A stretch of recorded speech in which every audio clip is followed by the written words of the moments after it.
Tired of messy procurement processes and endless paperwork? Let's transform your purchasing workflow with Odoo.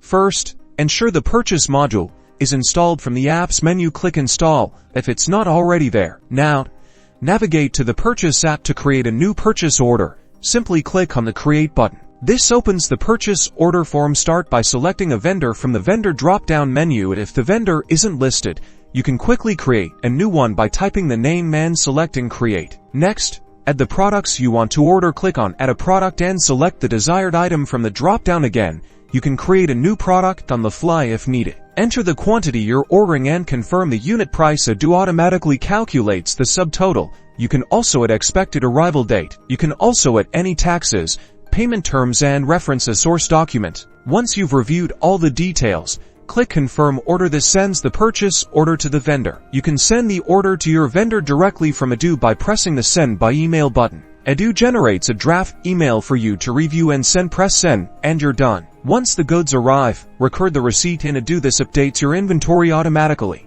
Congratulations, you've successfully created a purchase order in Odoo, streamlining your procurement and improving inventory management.